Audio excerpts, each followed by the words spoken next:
2003 Toyota Sequoia rack and pinion replacement, which is already done, as you can see. But that's my first time I did it, so I wasn't sure if I'm gonna make it. But anyway, I'll show you how I did it. Maybe it's gonna help you. First, you wanna keep the driving wheel in a straight position, like you're driving forward. It would be best if you would take a key out to make sure it's locked at that position. So then I went down there, I loosened that screw.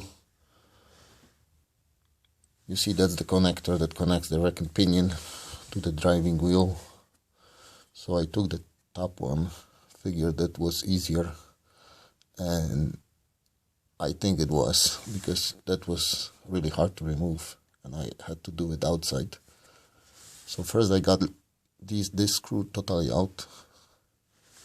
Then I loosened the supply lines. That the top one is 17, the bottom is 18 metric, which is probably on purpose so you don't mix them up. Then I had to remove these with the special tool. I tried to hammer it down, but it didn't go, so I had to use that special tool to take these out from the wheel. It's easier when you got the wheels off. That's a 3/4, and you gotta take out this metal secure thing.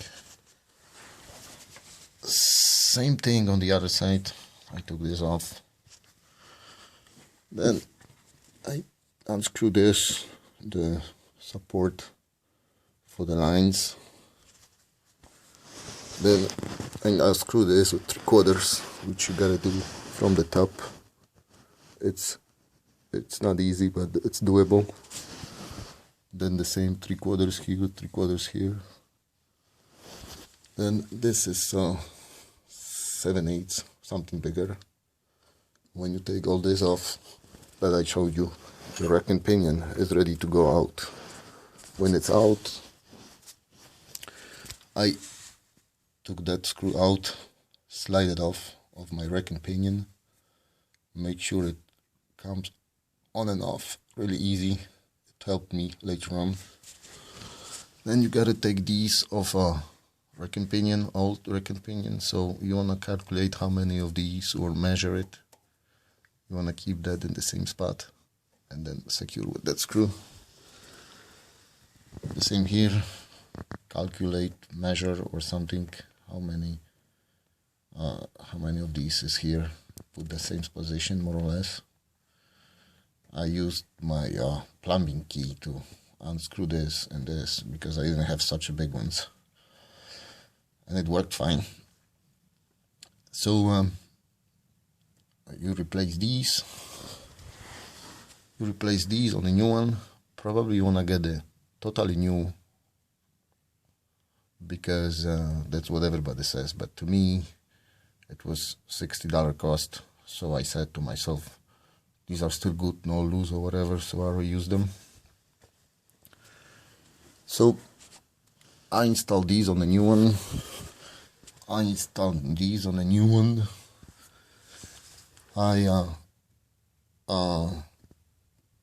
make sure that this part, that connector, which came out together with the rack and pinion, comes on and off on that part, easy. Then I replace the line holder on the new one, and I put it back. For some reason, when I put it back, I could turn just like one full turn on the wheel, on the driving wheel to the right, and 2 turns to the left, which meant my rack and pinion wasn't in the middle position when I put it on. So what I did, I calculate how many full turns I can make on the driving wheel, which was 3. Then I turn like 1.5 back, which meant that my rack and pinion is in the middle position. And then my driving wheel was like this, not like this when you look at it when you drive. So when the driving wheel was like that, I took the rear pinion down here. I pull it down. Then I turned my driving wheel like it's supposed to be to drive forward, and then I put it back. And then again, I calculate that I made the 1.5 turn to the right, 1.5 turn to the left, which meant my rear pinion was in good position. I could turn the same and to the right like to the left. I did it like 2 or 3 times because it was like maybe 2 inches difference on the driving wheel. And then when I did this, I secured it with this screw. I make sure you tight this, you tight this. Then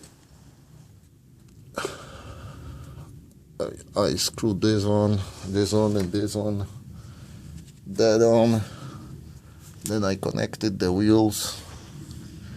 When I connected the wheels, my wheels were not really straight with the back ones, so I had to regulate the here fore and back all the time. My driving wheel is straight position, like you're driving forward.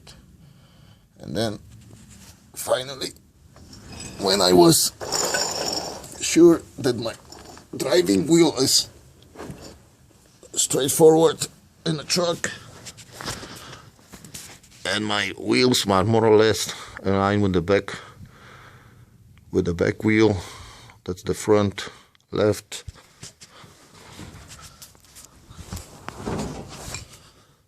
that's the front right, and my driving wheel is straightforward. You can turn one, a little bit more than a half to the right, one, have a little bit more to the left. That means you're okay.